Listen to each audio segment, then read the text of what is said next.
Frères et sœurs en Christ, bonjour. Les messagers de Christ, serviteurs de l'Éternel, frère Sari, évangéliste, conférencier, et la prophétesse Marie Béni vous retrouve pour cette séance ayant trait au ministère de la femme sur un sujet aussi très important.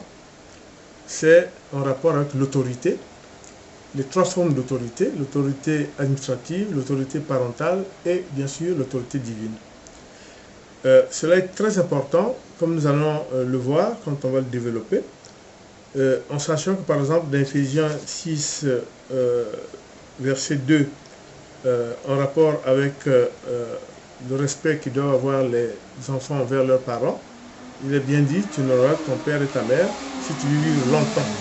Et ça c'est déjà un présage du fait que l'autorité parentale est prise en compte par Dieu.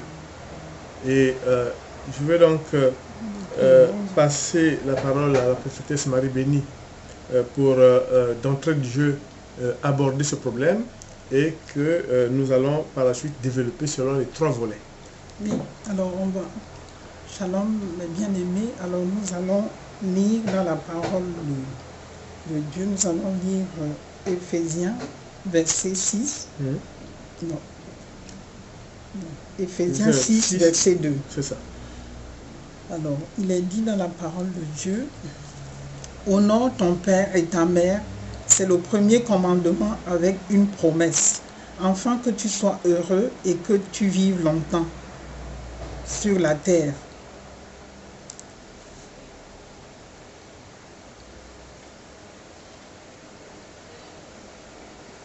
Amen. Amen. Voilà, donc d'entrée de jeu, comme je le disais tantôt, nous vous introduisons déjà vers l'autorité parentale, qui est le volet, qui est l'un des volets des trois autorités que nous allons traiter aujourd'hui.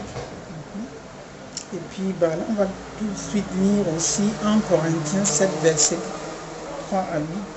Voilà. Alors, je lis la parole de Dieu. Premier épître des Corinthiens, chapitre 7, verset 3 à 8. L'homme doit faire son devoir de mari envers sa femme, et la femme doit faire son devoir de femme envers son mari. La femme ne peut pas faire ce qu'elle veut de son corps est à son mari. Le mari ne peut pas faire ce qu'il veut de son corps est à sa femme. Ne refusez pas de vous unir l'un à l'autre. Mais il y a une exception. Si vous voulez mieux prier, mettez-vous d'accord tous les deux pour agir ainsi pendant peu de temps. Ensuite, retournez ensemble, sinon vous risquez de ne plus être maître de votre corps et Satan peut en profiter pour vous tenter. Ce que je dis là, ce n'est pas un ordre, mais une possibilité que je vous accorde. J'aimerais mieux que tout le monde soit comme moi, mais chacun reçoit de Dieu un don particulier, l'un celui-ci, l'autre celui-là. Pourtant, à ceux qui ne sont pas mariés et aux veuves, j'ai dit, si vous restez comme moi, c'est une bonne chose pour vous. Et là, comme vous l'avez vu, c'est Paul qui parle. C'est Paul qui nous conseille, c'est Paul qui, en fonction des problèmes qui se posaient, je dirais, lors des premières communautés chrétiennes, a eu à mettre un petit peu de l'ordre dans toutes ces considérations des rapports entre mari et femme, en se basant sur les Écritures, notamment la Genèse, et là, il nous transmet, je dirais, puisque vous savez, les apôtres parlent de la part de Dieu, les prophètes parlent de la part de Dieu, les apôtres aussi qui sont donc des envoyés de Jésus. Voilà. Donc, puis moi je vais lire aussi 1 Corinthiens 7, verset 38. Alors, il est écrit dans la parole de celui qui marie sa fille fait bien, et celui qui ne la marie pas, fait mieux. Amen. Amen. Alors mes bien-aimés, on voit bien ici que la première autorité que Dieu a établie, sur les enfants, c'est les parents. D'abord les parents. Alors avant d'arriver chez l'autorité administrative, rassurez-vous que vous avez l'accord des parents, les deux parents, le parent de la fille et les parents du garçon. L'autorité parentale, voilà, est appelée ici mariage coutumier, ou alors le mariage traditionnel, ou alors encore coutumier, traditionnel, voilà. Ça dépend, voilà, comment ils appellent ça, suivant où, voilà, où on est. Je crois que c'est les deux, c'est coutumier et ou traditionnel. C'est des formes d'union. Alors c'est ce qu'on veut dire, ce qui veut dire aussi dans nos coutumes africaines, la dot. Bah, c'est pas la dot, ça veut dire pas ruiner les deux enfants, non. La dot peut être symbolique. C'est aussi une sorte aussi de reconnaissance envers les parents. Aussi par rapport, parce que le parent a élevé son enfant et puis, bah voilà, c'est vraiment le respect, voilà. C'est comment dire, honorer les parents. Et puis voilà. Voilà, beaucoup souffrent aujourd'hui parce qu'ils se sont mariés sans la bénédiction, parce que c'est aussi que à recevoir la bénédiction des parents. À ce moment-là. Voilà, elle parle, voilà, des conséquences du mépris de l'autorité parentale, oui. Parce qu'il y a des conséquences, mes bien-aimés. Si on n'a pas vraiment suivi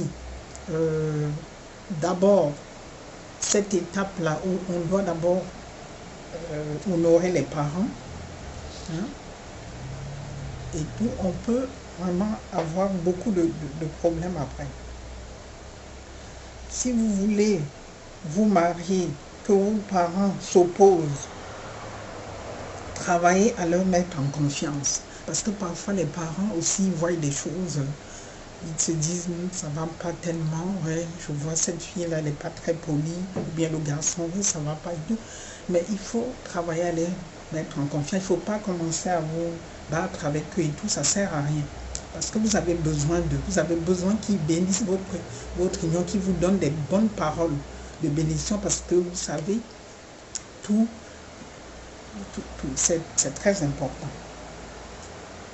La bénédiction est importante. D'abord, voilà, avant de vous engager, c'est ça aussi. Avant de vous engager, déjà les mettre en confiance, dire voilà ça, voilà, et puis parler, c'est important. Alors le mariage aussi se prépare dans le jeûne et la prière, suivi des entretiens avec les parents. Alors soyez dans le jeûne, dans la prière, hein, demandez à Dieu, voilà, si vous avez fait le bon choix, si c'est et tout ça, et puis il va aussi vous guider par rapport aux parents aussi, s'il y a des oppositions et tout ça. Vous devez aussi vraiment les faire participer à tout cela. Alors je vais laisser l'évangéliste dire aussi s'il a quelque chose à dire par rapport à cela. Oui, c'est aussi important, c'est que le mariage traditionnel, les gens doivent se rappeler que en fait, c'est la tradition des premiers chrétiens. À l'époque, il n'y avait pas de mairie, mais quand les deux fiancés étaient fiancés, ils se présentaient aux parents de la fille. C'est bon, les uns appelaient ça la dot, les autres appelaient ça tout simplement les fiançailles. Donc, c'est à l'instar de ce qu'on a connu, hein, notamment quand on voit par exemple Joseph et Marie, ils étaient fiancés, mais Joseph et Marie étaient fiancés, mais quand on dit fiancés en Judée à l'époque, en fait ils étaient mariés femmes, dans le sens où les parents, Joseph connaissait les parents de Marie, et les parents de Marie connaissaient Joseph, bien sûr, et cette forme d'union était déjà un engagement. Parce qu'il ne faut pas se tromper. Il ne faut pas se dire que tant que ce n'est pas un mariage qui est fait devant l'autorité administrative, le maire, cela ne vaut pas, non. Si vous vous présentez devant les parents de votre fiancé, hein, que vous allez être dans le futur son époux, mais dès lors que vous vous présentez même de façon traditionnelle, en tant que fiancé, en tant que, je dirais, peut-être pas conjoint, parce que le conjoint est en train d'une célébration, vous vous engagez en tant que deux fiancés, c'est déjà un engagement devant quand même, je dirais, la moralité, devant la probité du chrétien. Le chrétien ne va pas se présenter chez le parent d'une fille pour ensuite se dire que non, c'est pas encore officiel et peut changer d'avis par la suite, tel comme il faut. Pas du tout. Déjà, le fait de se présenter devant les parents de la fille, c'est déjà quelque chose de très important. Et je peux vous dire que les tout premiers chrétiens, qu'on n'appelait pas chrétiens, mais qui nous ont dévancés, c'était la seule forme d'union qu'ils avaient, et c'était très sérieux. C'était très sérieux. Vous savez bien que, bon, on prend souvent l'exemple de Marie et Joseph, puisque quand ils étaient partis se faire recenser, vous savez qu'ils sont partis se faire recenser comme mari et femme, et c'est en se faisant recenser que Marie, effectivement, a enfanté l'enfant Jésus. Donc c'est très important. Cette union-là, maritale, quel qu'il soit, est un engagement. Le chrétien ne doit pas se dire qu'en fonction des différentes étapes, c'est sérieux ou pas sérieux. Déjà, quand vous faites la première étape, devant les parents de la fille, c'est déjà un engagement, c'est très important. Et puis il y a aussi un aspect très important que, quand Dieu, dans le deuxième commandement, dit, vous devez honorer vos parents, attention, et Dieu le précisera plus tard, il ne dit pas vous vénérez vos parents, vous honorez vos parents. On ne vénère que Dieu. C'est très important. Mais il y a une promesse derrière. Voilà, parce qu'il y a une promesse derrière, c'est très important. Donc je pense que là, vous avez bien compris ce commandement de Dieu. Parce qu'en honorant, vous reconnaissez qu'ils ont tout fait pour que vous grandissiez. Vous reconnaissez qu'ils ont tout fait pour que vous puissiez être ce que vous êtes maintenant. C'est ça, justement, quand vous honorez, c'est reconnaître que la personne a fait quelque chose pour vous. Alors que vénérer, on vénère Dieu. Ça, c'est très important. Et quand on honore, effectivement, c'est avec déférence, respect, humilité. Ça, c'est très important et c'est pour ça que cette autorité parentale méritait d'être soulignée.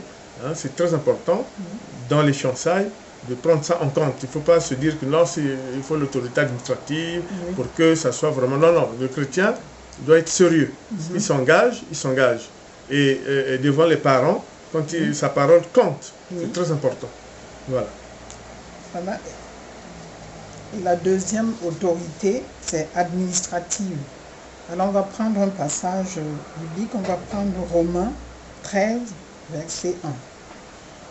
Alors je lis la parole de Dieu. Que toute personne soit soumise aux autorités supérieures, car il n'y a point d'autorité qui ne vienne de Dieu. Et les autorités qui existent ont été instituées de Dieu. Amen. Amen. Voilà, mes bien-aimés, voilà, c'est bien dit. Voilà.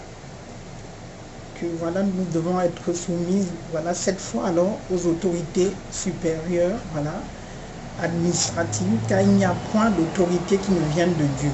Voilà. Après les parents, continuez la démarche, bien aimé. On continue la démarche, on ne s'arrête pas seulement au mariage coutumier, au mariage traditionnel. On continue la démarche parce que après, ne pensez pas que ça s'arrête là. Ça suffit, il faut continuer les démarches. C'est ce qu'on appelle le mariage civil. Les autorités sont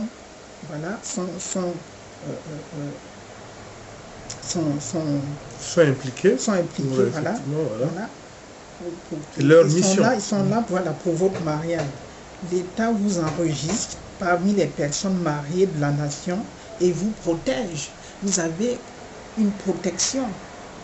Par rapport à cela, les assurances, tout cela, les droits et tout ça. Et vos enfants aussi. Si vous vous arrêtez seulement au mariage coutumier, vous n'allez pas avoir le reste.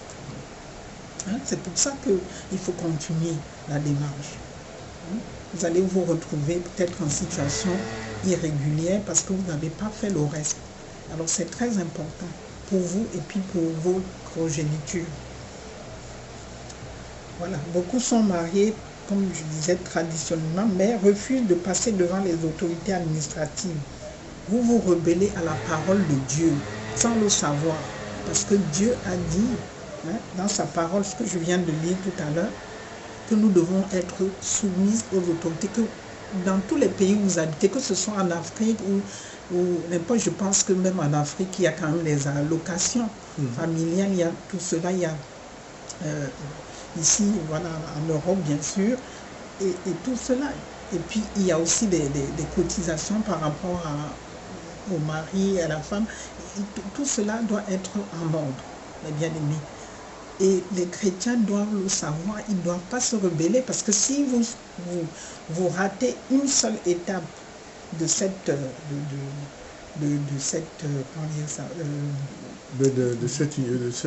relation.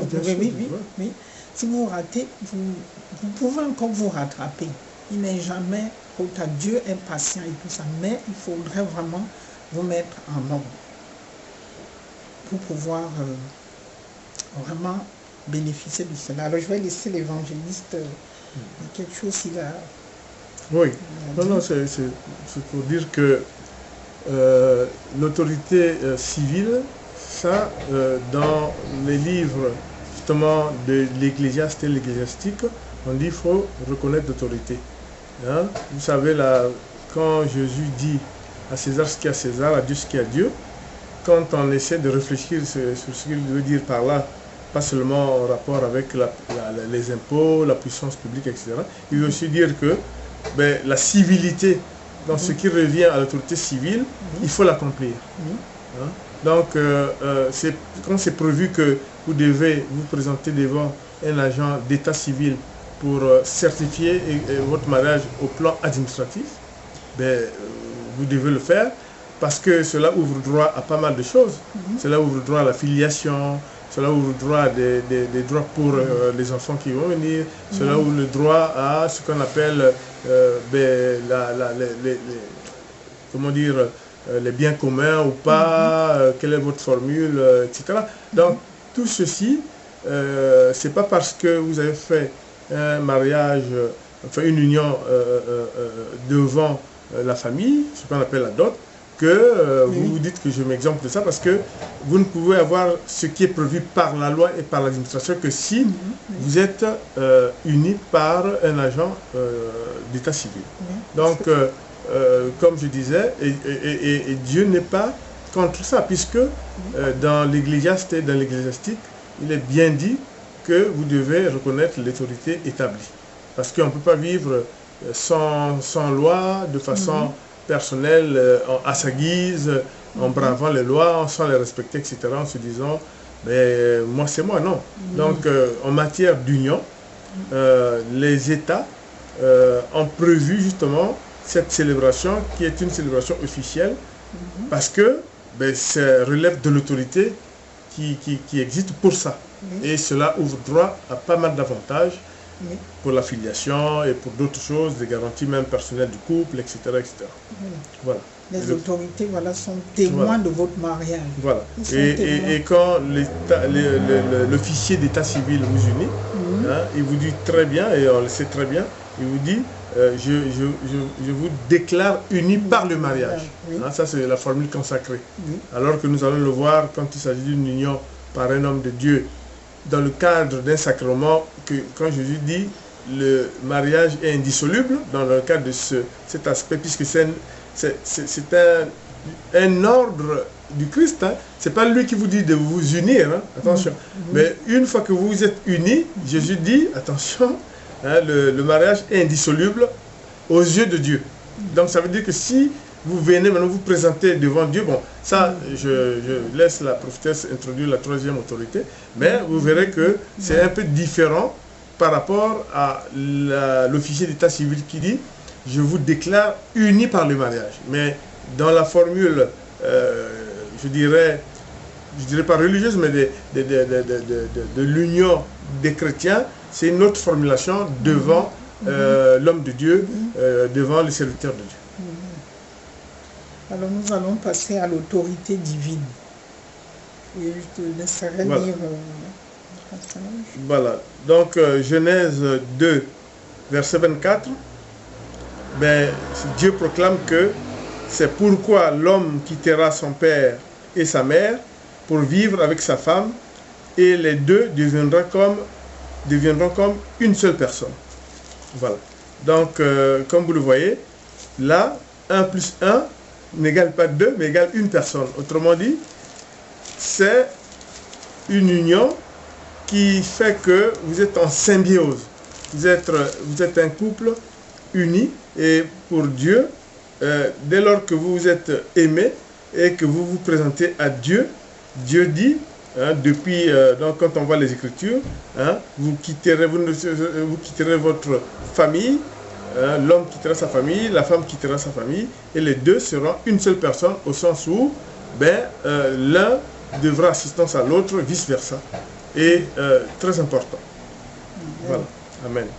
Alors, moi je vais prendre Hébreux 13, verset 4. Alors, je lis la parole de Dieu. Que le mariage soit honoré de tous, et le lit conjugal exempt de souillure, car Dieu jugera les impudiques et les adultères. Amen. Alors, mes bien-aimés, vous voyez là, c'est l'autorité divine. Et l'autorité divine est l'autorité suprême. Celle qui est établie sur toutes les autres autorités. Ce n'est pas ni l'autorité administrative, ni l'autorité parentale. Là, c'est l'autorité suprême. Elle est établie sur toutes ces autres autorités. Celle qui est établie au-dessus de tout. Dieu ne travaille pas en dehors de ses principes. Il ne travaille pas, il n'est pas là. Si vous sautez un de ces étapes-là, vous n'êtes pas, Dieu n'est pas avec vous. C'est pourquoi celui qui désobéit à une autorité établie par Dieu dans le cadre du mariage désobéit de manière indirecte à Dieu. Indirecte. L'autorité de Dieu exige que le mariage se fasse dans les normes et loin de toute déviation. Dieu est en désaccord avec beaucoup de mariages aujourd'hui. Beaucoup de mariages aujourd'hui. Vous avez vu ce qui se passe dans le monde, mes bien-aimés. C'est grave ce qui se passe dans le monde. Quand on voit aujourd'hui, regardez un peu ce qui se passe. Il y a beaucoup de choses qui se passent. Il y a des gens qui se marient avec des animaux. Bien aimés. Ils se marient, non, c'est grave ce qui se passe. Alors, Dieu, voilà, il est en désaccord avec beaucoup de mariages, il est en désaccord avec tout ce qui est la bestialité, la polygamie, toutes ces choses. Dieu est en désaccord avec tous ces mariages, il ne les reconnaît pas. Avec des sexes, comment? Le homo. Oui. Avec lui. Avec tout cela, il est en désaccord avec cela.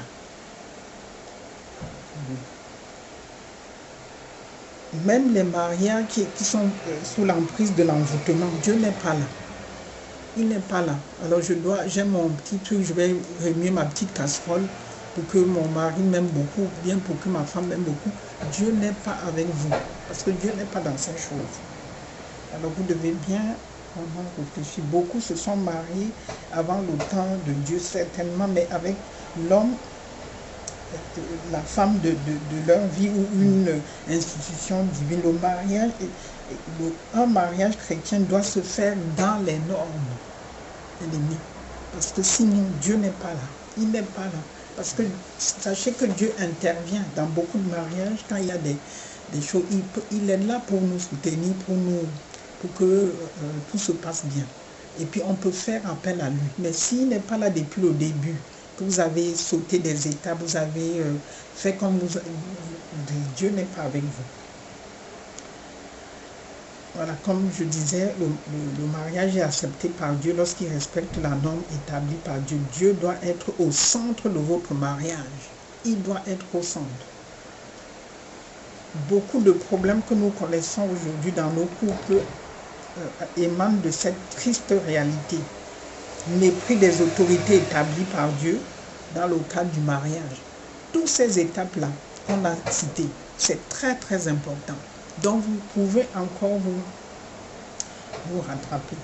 Certains de nos parents qui n'étaient pas chrétiens ont réussi leur mariage juste parce qu'ils respectaient les normes de Dieu.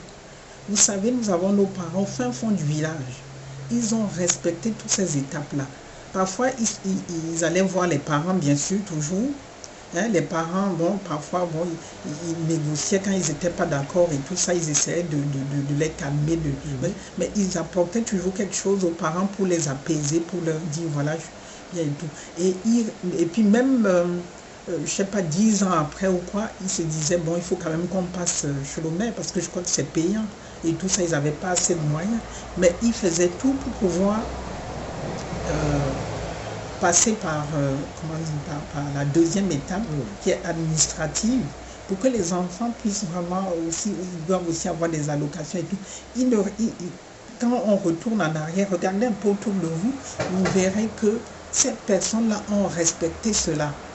Nous, on croyait qu'ils n'étaient pas vraiment évolués, mais ils savaient ce qu'ils faisaient, ces personnes. Alors, si vous avez mépris une étape, vous pouvez encore vous rattraper, mes bien-aimés. Rattrapez-vous parce qu'il n'est pas tard. Dieu ne va pas vous dire non. Il est content si vous vous rattrapez. Vous pouvez encore vous rattraper, mes bien-aimés. Et faites cela pour ne pas être contre les autorités établies par Dieu par rapport au mariage. Alors je vais laisser l'évangéliste dire... Oui, sinon c'est bien ça, mais il faut aussi remarquer une subtilité, parce que c'est vrai que les chrétiens doivent savoir que s'ils veulent consacrer leur mariage à Dieu, donc ils doivent se marier devant un serviteur de Dieu. Alors la différence entre le mariage chrétien célébré et le mariage dit civil devant l'officier d'état civil tient tout simplement au fait que d'abord ceux qui consacrent ou ceux qui réalisent ce mariage, c'est deux personnalités distinctes. Hein. Vous avez l'officier d'état civil pour les mairies, et puis vous avez le serviteur de Dieu pour la partie chrétienne. Alors, l'officier d'état civil vous dira je vous déclare unis par le mariage. Mais le serviteur de Dieu, la formule la plus consacrée, qui est à peu près celle que utilisent toutes les religions, c'est je suis, le serviteur de Dieu va dire, je suis témoin devant Dieu de votre union. Ça veut dire quoi? Ça veut dire c'est vous qui à la base, vous vous aimez et vous avez décidé de vous unir. Et vous vous présentez devant Dieu pour consacrer votre mariage devant le serviteur de Dieu. Et cela vous engage devant Dieu. Et c'est là où, quand on dit que le mariage est un sacrement, c'est tout simplement parce que Jésus, à toutes les questions qu'on posait justement à Jésus en disant, en rapport avec le mariage, quand il dit le mariage est indissoluble, c'est comme un décret. C'est-à-dire, c'est comme quand on dit, écoutez, tu ne trahiras pas ton pays. Si tu trahis ton pays, tu es passible de la prison à vie, etc. C'est un décret. Donc, souvent les chrétiens nous disent, mais pourquoi c'est un sacrement? Sacrement veut dire instauré par l'autorité, c'est-à-dire par Jésus. Sinon, il n'y a pas de sacrement. Tous les sacrements, en règle générale, sont des sacrements qui ont eu l'assentiment du Christ. Et pour ce qui concerne le mariage, c'est la même chose. C'est-à-dire que Jésus dit, le mariage est indissoluble, et il même dit que quand la femme est répudiée, quand il divorce, il ne peut pas se remarier, sauf si son mari, son ex-mari, effectivement, la répudie, et que, à ce moment-là, il peut autoriser ou faire en sorte qu'elle se remarie. Donc, il y a, je dirais, des conditions que fixe le Christ quand on lui a posé cette question. Beaucoup de chrétiens, effectivement, disent, mais comment cela se fait-il qu'on ne peut pas se marier, se séparer? C'est pas Dieu, c'est pour ça que la formulation est différente. Je suis témoin devant Dieu de votre union. Donc c'est vous qui, à la base, vous vous unissez et vous vous portez devant Dieu pour dire nous nous aimons dans le cadre du mariage qui, lui, est un sacrement aux yeux de Dieu. C'est-à-dire que quand vous vous mariez, c'est pour la vie. Bon, évidemment, les choses dans la vie peuvent ne pas se passer comme ça devrait se passer. Ça, c'est pas le problème de Dieu. Ça, c'est vous, ou vous obéissez, ou vous désobéissez, avec les conséquences que cela entraîne par rapport à la probité chrétienne. C'est très important. Donc, vous le savez très bien, et que même, vous savez très bien que dans les mariages religieux, quand vous vous séparez, vous n'aurez pas à consacrer un nouveau mariage religieux comme ça, voilà, parce que c'est des sacrements. Donc, alors que vous pouvez vous marier à l'état civil, ben, le lendemain, peut-être, quelquefois, on a vu des mariages comme ça, ben, vous vous séparez, etc. Ça, c'est pas... Dieu n'est pas là-dedans. C'est très important. Donc, nous insistons sur le fait que chaque entité, chaque réalité, ben, a sa définition. Hein? Le mariage devant l'officier d'état civil, le mariage dit religieux. Mais attention, ce n'est pas Dieu qui vous oblige à vous marier. Quand nous parlons de la Genèse, l'homme qui terrestre, ça c'est dans l'union primaire, c'est-à-dire, comme a dit la prophétesse, c'est-à-dire que la dot, c'est-à-dire que quand vous vous fiancez, vous ne prenez pas votre épouse, vous la mettez chez vous, à l'insu de personne, et non, c'est-à-dire vous vous présentez en bonne et due forme, et la femme quittera sa famille, vous aussi, parce que vous quitterez votre famille pour que les deux fassiez une seule personne pour votre union. Hein, vous vous portez assistance mutuelle, etc. Donc c'est très important. Maintenant, souvent on nous pose la question, qu'est-ce qui est fondamental dans ce type d'union? Ben, si vous prenez les premiers chrétiens, les tout premiers chrétiens, et je pense même que la plupart des sociétés ont pris cette habitude, c'est l'union traditionnelle, c'est-à-dire se présenter chez les parents de la fille en disant nous sommes fiancés, je prends pour femme votre fille, et bien sûr quand vous venez, il y a aussi votre famille, donc les deux familles se connaissent, et c'est un engagement, et je peux vous dire cet engagement devant Dieu est aussi important, c'est très très très important. Il ne faut pas se dire que non, ce n'est pas un mariage officiel ni religieux devant le serviteur de Dieu et que je peux par la suite m'en séparer. Non, non, non, non. Sinon, vous êtes passible de tromperie. Sinon, aux yeux de Dieu, vous avez trompé, c'est un péché. Vous ne pouvez pas abuser d'une femme parce que ce n'est pas un mariage officiel. Déjà, par la dot, vous êtes engagé, la famille vous a reconnu, c'est très important. C'est l'autorité familiale. Voilà. Non, mais le c'est que bon, dans le cadre évangéliste, ça ne se fait pas encore comme dans d'autres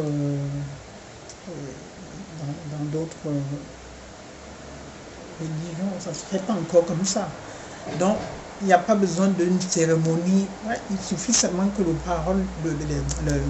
pasteur ou à quoi dise des mots, voilà, je bénisse le mariage. Hein? C'est pas encore, tout à fait... mais je pense qu'avec le temps, ça va se faire. Ça va se changer. Hein? Voilà. Alors voilà, mes bien-aimés, alors voilà que Dieu vraiment bénisse les couples, les mariages, les familles, que Dieu puisse vraiment être au centre de tout cela, qu'il puisse vraiment prendre la première place, hein, et puis vous verrez que tout ira bien et puis que votre mariage sera béni, parce que c'est très important que Dieu soit vraiment lui parce que c'est lui l'autorité suprême, qui soit vraiment au centre de votre mariage et qu'il bénisse vraiment votre union et que tout se passe bien. Voilà. Amen.